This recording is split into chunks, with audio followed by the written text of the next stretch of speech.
perjuangan yang besar agar bisa duduk bersama dan berbincang dengan anak-anak ini. Sudah beberapa kali Rosliati datang dan mengajak anak-anak di salah satu kampung terisolir di Kabupaten Kutai Timur ini untuk belajar serta bermain bersama. Jika sebelumnya Rosliati harus bersusah payah mengajak dan merayu, namun kali ini usahanya berhasil. Meski hanya beberapa orang anak saja yang ikut bergabung. Ini sampai ini jadi PR nak ya, ditulis di rumah. Nanti minggu depan Bunda periksa. Give me 5. Siap, give me 5. Dulu ya, yang mau pulang siapa? Pulang. Ade, ikut Bunda. Rosliati sejatinya bukanlah seorang tenaga pengajar. Sesungguhnya ia hanya sebagai perangkat desa Pinang Raya di Kecamatan Sangatta Selatan, Kutai Timur.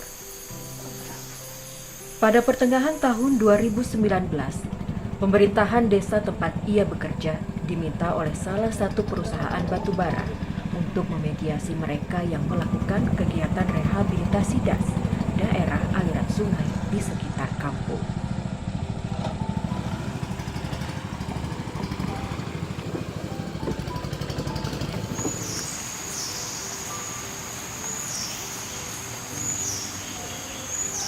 Ada orang hutan.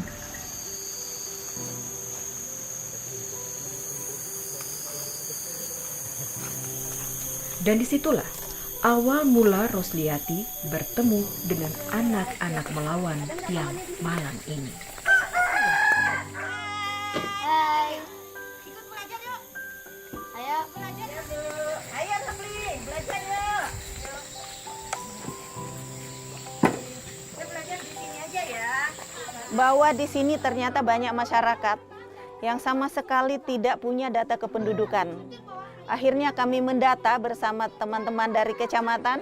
Dalam kegiatan tersebut, kami melihat ternyata di sini di Kampung Melawan banyak anak-anak usia sekolah yang sama sekali belum mengerti tulisan, baca, tulis, dan menghitung sama sekali.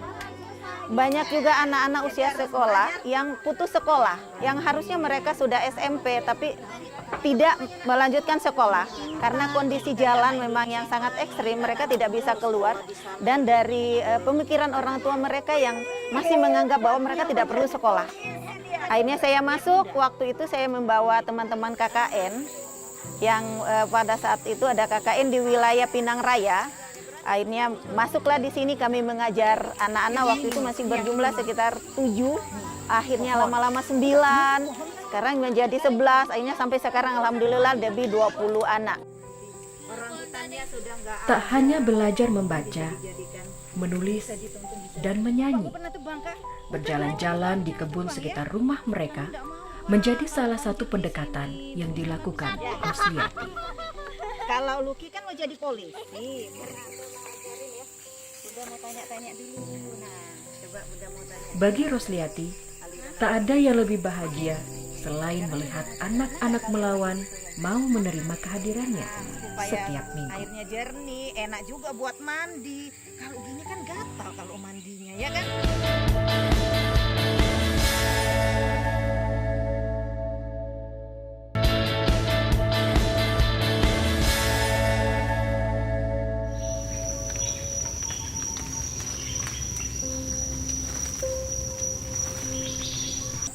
Inilah alasan Rosliati menemui anak-anak dan mengajak mereka belajar akan hal baru yang bisa menjadi bekal mereka suatu saat nanti.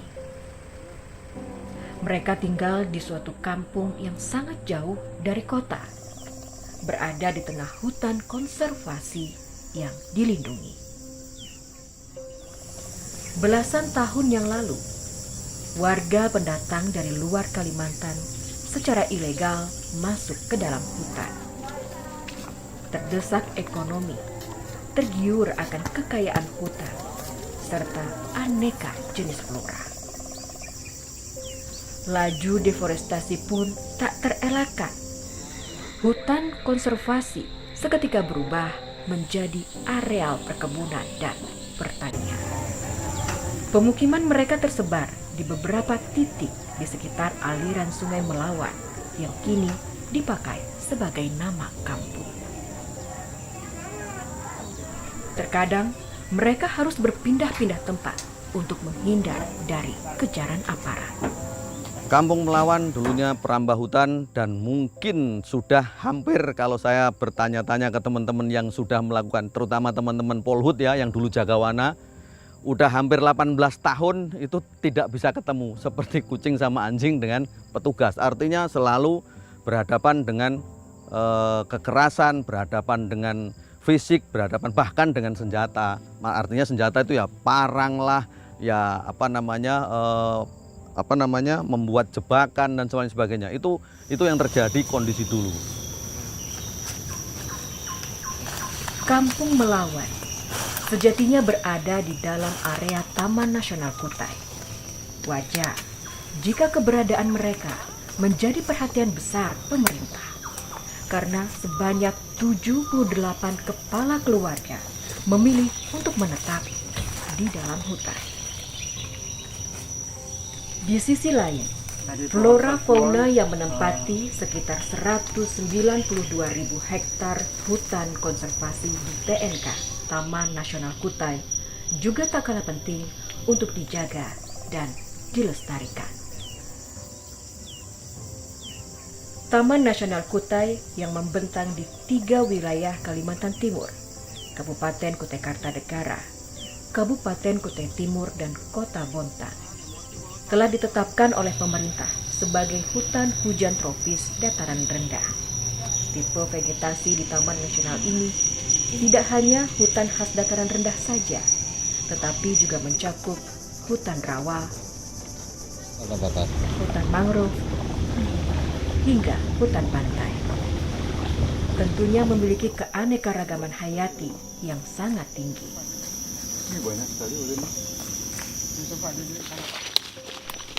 Jenis Dipterocarpa atau jenis tumbuhan penghasil kayu komersial terhampar di dalam Taman Nasional Kutai, seperti ulin atau Eusideroxylon zwageri, meranti atau sorea, dan kapur atau Driobalanops.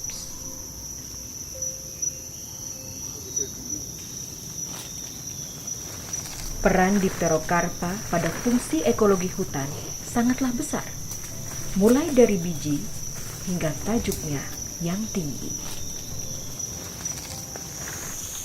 Inilah mengapa Taman Nasional Kutai juga terkenal sebagai rumah aneka jenis satwa, termasuk satwa endemik Kalimantan.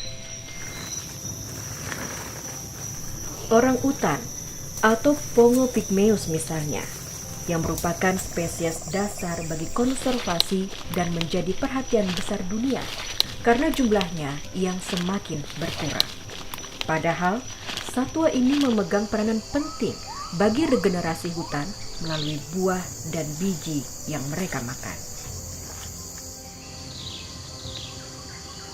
Potensi dari Taman Nasional Kutai sebenarnya memang berbeda jauh. Kalau dulu sangat banyak satwa-satwa orangutan, Pongo pygmaeus morio, only in the world itu di Taman Nasional Kutai, morio ya. Kemudian ada beruang madu, kemudian satu lagi adalah bekantan atau Nasalis lervatus. Dulu memang cukup banyak dan gampang ditemui sebelum jalan dibuka dan sebagainya. Nah sekarang ini memang karena perkembangan pembangunan, perkembangan zaman, mungkin juga banyaknya masyarakat yang melakukan kegiatan-kegiatan yang berada di dalam Taman Nasional, sehingga itu menjadi terganggu dan ya mungkin mereka masuk bisa jadi mereka berpindah atau mencari tempat perlindungan yang lebih nyaman.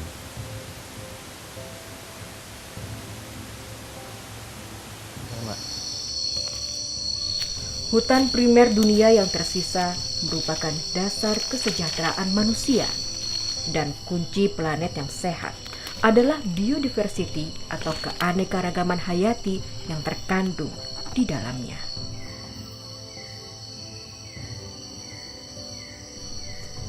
Maka pembangunan di luar kegiatan kehutanan tanpa izin dalam bentuk apapun di dalam Taman Nasional dilarang oleh negara.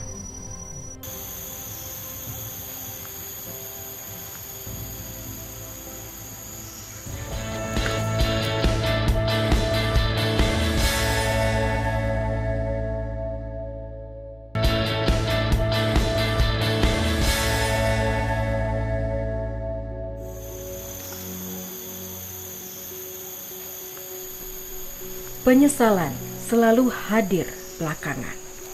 Itulah yang kini dirasakan oleh sebagian besar warga Kampung Melawan. Tak ada lagi pohon besar untuk ditebang dan dijual. Tak ada lagi pohon rindang untuk bersandar. Yang ada hanya kesengsaraan. Tak ada jalan lain. Warga Kampung Melawan akhirnya berdamai dengan ego. Pekerjaan yang ditawarkan oleh pemerintah dan pihak swasta pun diterima. Karena keluar dari hutan ini pun mereka tak mampu. Keahlian yang mereka miliki dirasa tak cukup untuk bertahan hidup di tengah kota. Menjadi pekerja pembibitan tanaman pun dilakoni. Tak hanya supaya perut mereka bisa terisi, mereka kini pun sudah menyadari arti penting alam bagi kehidupan. Program pemulihan ekosistem melalui rehabilitasi daerah aliran sungai (DAS) oleh pemegang izin pinjam pakai kawasan hutan atau IPPKH perlahan mengubah pola pikir warga Melawan mengenai masa depan. Baik masa depan bumi ini ataupun juga masa depan anak cucu mereka. Di sini kadang tiap tahun banjir, ya. Dalam tiap tahun itu kadang 2 kali banjir, dan juga kadang sering ada kebakaran. Ya. Tapi alhamdulillah, mulai dari ada rehabilitasi DAS ini, banyak warga sangat menyadari bahwa hutan ini perlu kami jaga.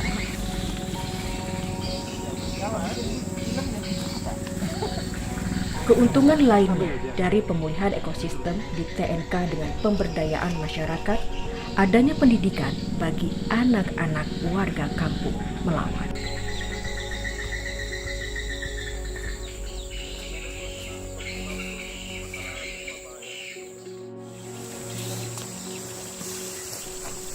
Pengetahuan tentang alam dan lingkungan hidup juga diberikan oleh Rosliati dalam kegiatan belajar.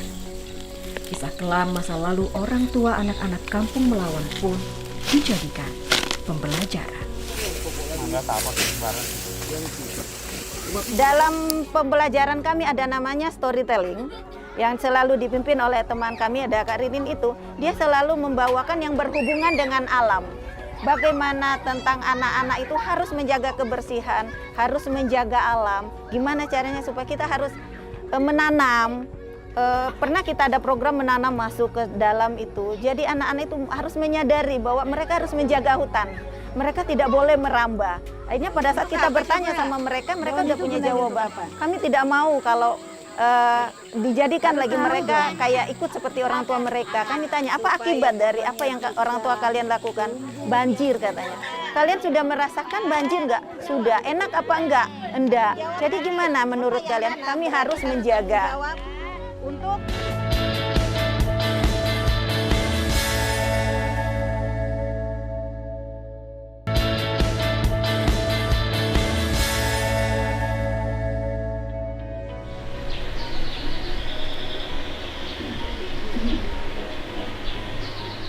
kegiatan sosial Rosliati dalam mencerdaskan anak bangsa membutuhkan banyak peran serta dari semua pihak. Terlebih, Rosliati tidak memiliki keahlian dalam bidang keguruan.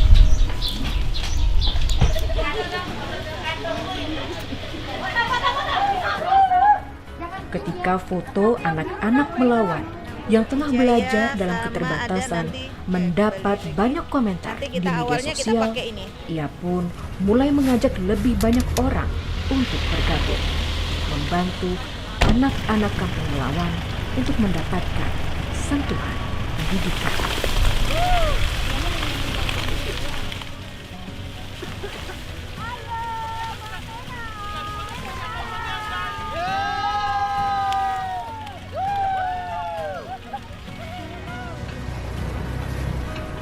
Kini, sekitar 30 relawan ikut masuk ke dalam hutan sekali dan bersama. Tiba-tiba nyaman ya? Pertanyaan mereka selalu, apa sih syaratnya saya untuk menjadi relawan di Melawan? Jawaban saya bahwa tidak ada syarat selain kalian punya tekad, kalian punya keikhlasan untuk berbagi. Itu yang paling utama, karena medan yang kita lalui adalah bukan jalan seperti di kota-kota, sangat ekstrim, dan kita di sini tidak punya imbalan. Selain kita mengharapkan keberkahan, kita mengharapkan pahala, tidak ada imbalan dalam bentuk materi. Mereka akhirnya banyak yang datang dari media sosial saya itu dan dari teman-teman sendiri.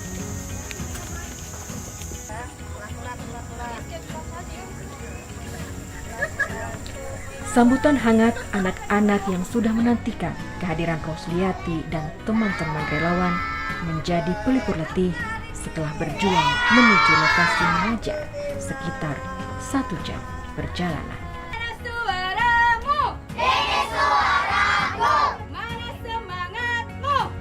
Saya lahir dan besar di sini, tetapi saya nggak tahu Melawan itu di mana. Akhirnya saya tanya, Mbak Ros, daerah Melawan itu di mana ya? Dia di tengah hutan posisinya, jalannya ekstrim katanya. Terus nanti di sana ada anak-anak kita yang dia dari usia dini sampai dari usia 3 sampai 16 tahun yang belum mengecam pendidikan. Akhirnya saya coba beranikan diri untuk, awalnya saya takut karena dibilang tengah hutan, pemikiran saya hutan itu bagaimana.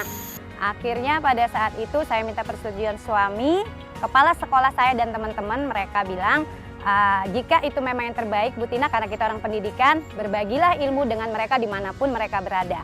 Akhirnya saya dengan Mbak Ros mengiyakan. Hari pertama saya ke Melawan itu Mbak diguyur dengan hujan yang deras, dengan jalanan yang tadi kurang lebih seperti tadi yang kita lewati. Akhirnya setelah itu saya berjalan, saya tanya dengan Mbak Ros, masih jauh kah? Masih, bilangnya masih jauh lagi. Saya tanya lagi, Mbak Ros masih jauh ini? Masih, kok nggak sampai-sampai. Akhirnya pas sudah sampai sini, saya berada di ujung sana Mbak, masih yang tadi tempat kita berteduh, yang tadi di bawah pohon nangka. Anak-anak itu sudah ada di atas rumah sini. Mereka melihat kepala kami itu, Bunda datang, asik. Mereka ekspresinya seperti itu. Akhirnya rasa takut saya, rasa capek saya, tadi yang udah saya wanti-wanti, saya takut, saya was, hilang semua setelah mereka berteriak. Sekolahnya masing-masing tempatnya. Ayo, yang sudah tadi dapat tugas, ambil. Karena rentang usia anak-anak Melawan yang ikut program pembelajaran bervariasi, maka Rosliati dan rekan-rekan relawan membagi menjadi 4 kelompok sesuai usia dan kemampuan. Masing-masing kelompok ditangani oleh tenaga pengajar yang berlatar belakang guru dan beberapa tenaga pendamping.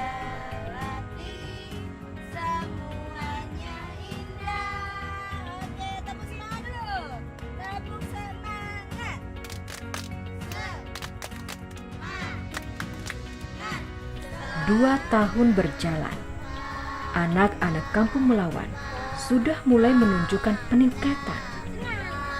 Rosliati tahu betul bagaimana saat pertama bertemu anak-anak di sini. Tak jarang ia mendengar ucapan kasar yang tidak pantas diucapkan.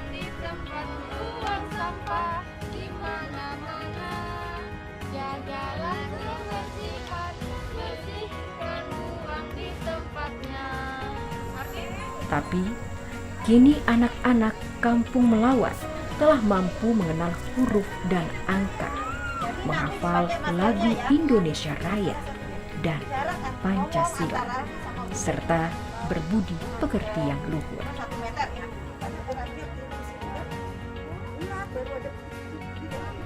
Dengan demikian, usaha keras Rosliati dan teman-teman relawan untuk rela mengajar di Kampung Melawan tidak sia-sia.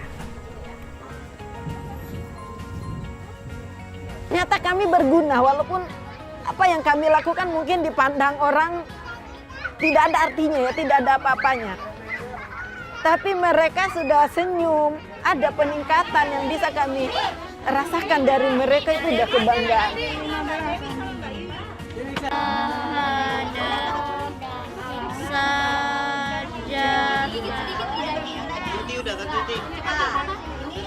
Kami juga harus bisa memberikan pengertian, pengarahan kepada mereka bahwa tidak selamanya mereka harus di sini. Mereka harus punya cita-cita yang lebih baik untuk bisa keluar dari daerah ini. Mereka harus tetap menjaga tempat ini untuk tetap lebih baik, tapi mereka tidak harus tinggal di sini.